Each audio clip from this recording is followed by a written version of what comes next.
Monday Night Chat with Wong Chen. Brought to you by the Member of Parliament for Kelana Jaya in collaboration with Invo. Hi everybody, welcome to another episode of Monday Night Chat with Wong Chen. I am Abigail, your community officer, here to report the segment on previously in Kelana Jaya. During the Chinese New Year holidays, I went back to Penang and had a pleasant time with my family. Tania was here in Klang with her family. Her family came down from Penang. The same for Nadira as well. Nadira was here in Subang Jaya while her family came over for Chinese New Year. And we all had a good time just relaxing and not doing work. Hey. We reopened office last Thursday. And it was fantastic. I mean, we only had 2 hours of office opening hours because it was an auspicious time to open for that period of time. And then after that, we proceeded to have lunch at My Elephant. Courtesy of boss, he paid, of course. Yes! I love working here. Okay, so now back to the serious stuff. What were the events that YB Wong Chen attended during the weekend? On Saturday, he attended the community hall event in the Lafitte apartment, SS7. He also attended the Chinese New Year event in USJ3. On Sunday, he attended the Guandi Temple event at PJS7.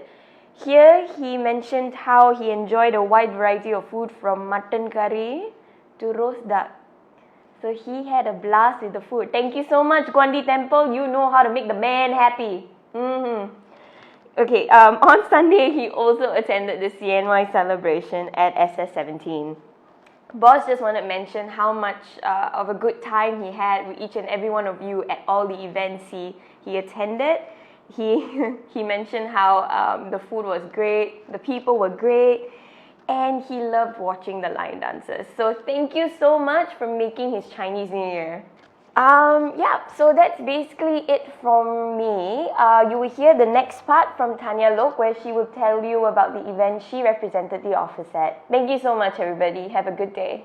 Okay, thank you Abigail for that stimulating segment. Don't you love it when Abigail talks? I will try to be as engaging, but this time my segment is about a town hall meeting that I attended on Saturday morning between MBPJ representatives, the residents of SS7, and also Sunway representatives. So Sunway is proposing to build a new development in Kelana Jaya, which is by a lake, if I'm not mistaken, near Lengkok Golf. And this will take place on 2 plots of land, and it will be apartments that go up to 59 stories. So as you can imagine, the residents who had been calling that area their kampong for the whole time wouldn't be too, excited about this new development. Firstly, because of population density concerns. So during this town hall meeting, the residents got to air their grievances and ask questions to MBPJ and also to Sunway. So firstly, about population density, as you can imagine, apartments, 59 stories, multiple blocks, that's a whole lot of cars coming in. And one of the residents even remarked, LDP is already Lebuh Raya dah penuh. It's at 120% to 135% of its maximum capacity. That means it's about 20 to 35% over capacity. So, how far do we push this until we say no to new developments? That was their concern. And also with cars, you have car park issues and also worries about whether the existing schools and police stations can cope with the increased number of residents who would be coming in if this development takes place.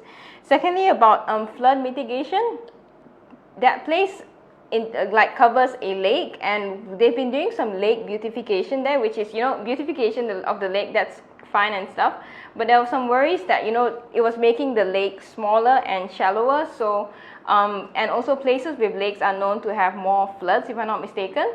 And what Sunway is doing there is already causing some monsoon drains to get narrower. So how will this proposed development of new apartments affect flooding in the area? Thirdly, about the lake itself. So the lake is a place I think by Lengkok Golf. And about the use of the lake, will it be open to the public? Will SS7 residents also get access into the lake? That was also another big question. And in general, there was a lot of ambiguity as to exactly what approval MBPJ had given to Sunway to continue this development. Was it just overall approval, or was it further down the track? And if the residents come up and make their bantahan now, how effective will they be at maybe either slowing it or getting the developer to maybe change and revise some of their plans. Also, there was a concern about a 115-year-old temple that had been in that area, and temples need a lot of sunlight. And with this 59-story apartment coming up, how much sunlight will it overshadow the temple? So that was a concern. So in the conclusion of the meeting, by the way, lasted about probably 2.5 hours. Started at 10, only finished at 12:45. So kudos to all the residents for being there, and also MBPJ. So for my part, I was just there as an observer, and there was definitely really good neighborhood participation. But I guess MBPJ's response was that they would take note of the grievances, and they will, tengok semula secara terperinci all the plans that are there, and they will give written responses to the residents and to our office as well. So that was that was an eye-opening Saturday morning for me. Yep. Welcome back to Policy Monday. This week, as in most of the weeks, we talk about corruption. Tania, look, we seem to be fixated in the subject matter. Isn't it not true? Lots of Malaysians. Okay, so the origin of today's Policy Monday discussion on corruption actually came from a speech made by Ideas, and regarding that politicians become corrupt because people expect them to be what we call welfare officers distributing money. So because of this financial pressure, they turn out to be, or they become corrupt. Now, what happened was the FMT reporter called me up and then asked and interviewed me. So I gave it a little bit more thought on the matter, and I have to say Ideas is on the right track, but they're just scratching the surface.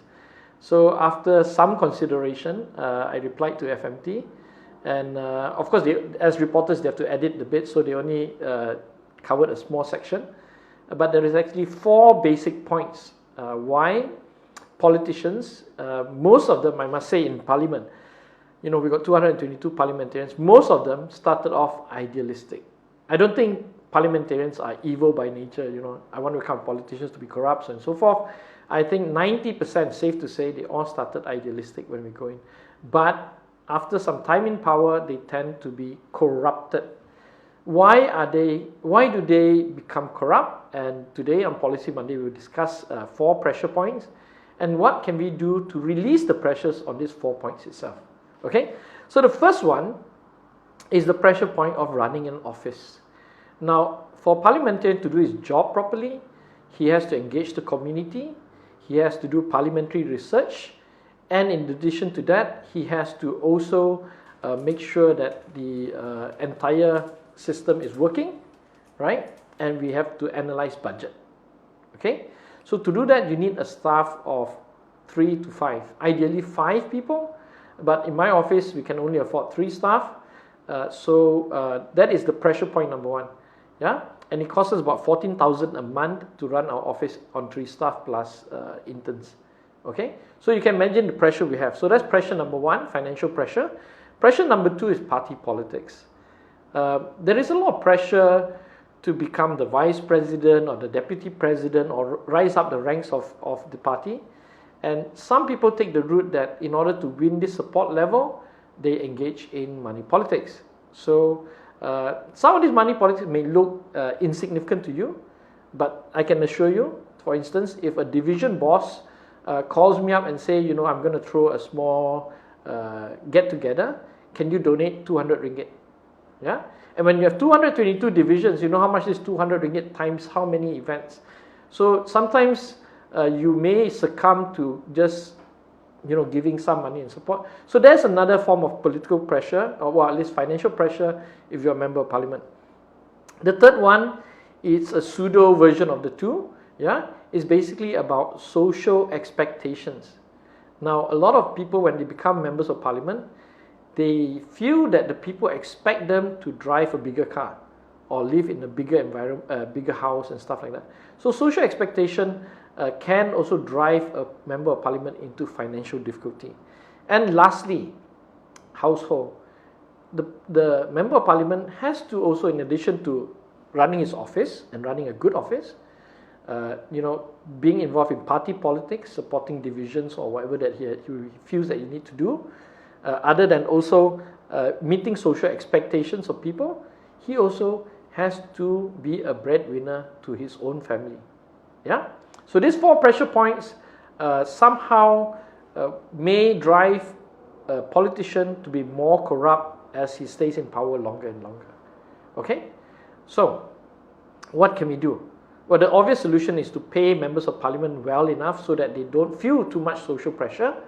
But if we are not going to change the government anytime soon, or the government is going to increase any pay soon, what can we do to alleviate or to make sure that we do not fall into this 4 financial pressure trap? 1, for running your office, it's very important that you keep a clear financial planning for your office and to run a frugal office. My advice is what we do in my office is that we hire a very good graduates, right? But we pay them a minimum wage of 2,500 or just the bare minimum, yeah?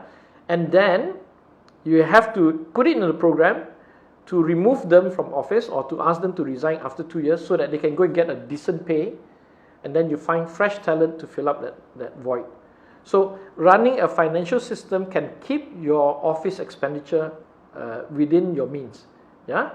Some people can survive on 6,000, 7,000 a month office between 1 staff. I sort of juggle with 3 staff. Yeah.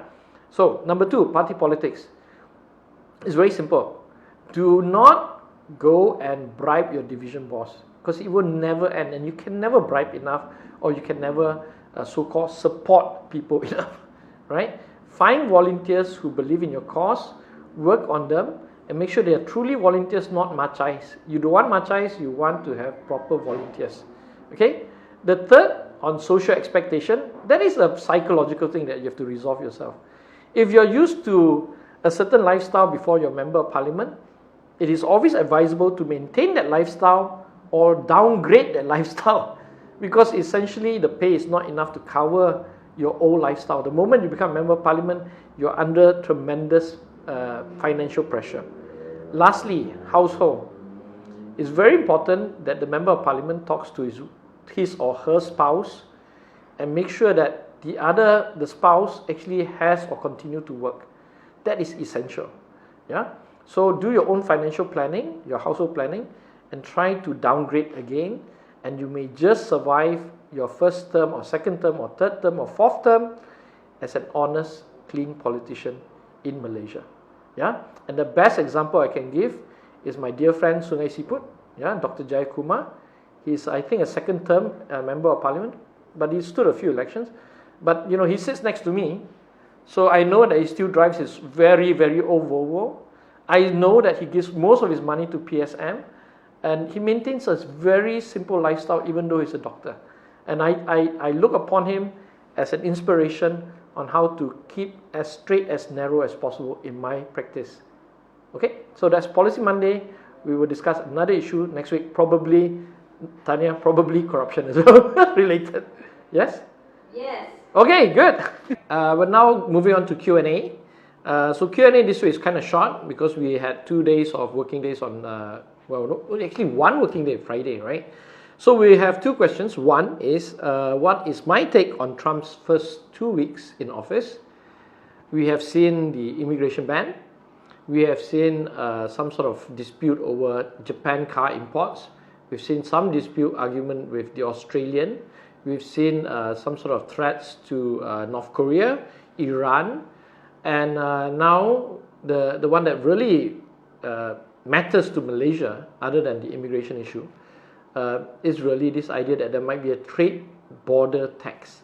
Yeah, a border tax. That means that any goods that go into America may be subjected to 20% tax. Now, the tax works in an indirect way, in the sense that if you are an importer in America, you will not be able to deduct it from your tax purposes. Yeah, but essentially it is almost like a tariff barrier of 20%. What does it mean to Malaysia? They haven't come out with a list of how many countries will be involved, but Malaysia has a massive trade surplus. Matters are slightly complicated by the fact that Malaysia's trade surplus of 22 billion US dollars with America, the bulk of it probably come from Dell, Western Digital, where factories here manufacture American goods and send it back there. So we will be keeping track on that as it evolves in the next few weeks. I'm sure that if the President Trump continues on this path, we will have to be extremely careful what happens next. Now, the second question is, what shall we do about the returning serial rapists? Now, we have raised this issue many times in Parliament. We debated last year, if I remember, some sort of protection for women and children, but nothing concrete came out of it. Now, what can we do about this particular individual? Do we have a right to monitor him, or to put a tag on him, or to get him to report to the police station every 2 weeks or every week or every day? I don't think we have a legal basis to do that. So we need to go back to Parliament quickly in March. I hope that the Home Minister will propose some sort of monitoring of sex offenders or list of sex offenders, and we will go to Parliament and quickly approve it, and then we can use it retrospectively against a serial rapist like this. I mean, he's assaulted what, 1,000 women apparently, right? So I don't think it's about to change, but that is a case where parliamentarians need to set aside their differences and move on and quickly resolve the matter. Okay, so that's it for Q&A. I hope next week, we've got longer period, so please send in more questions and we will try to answer them. See you next week then. Bye.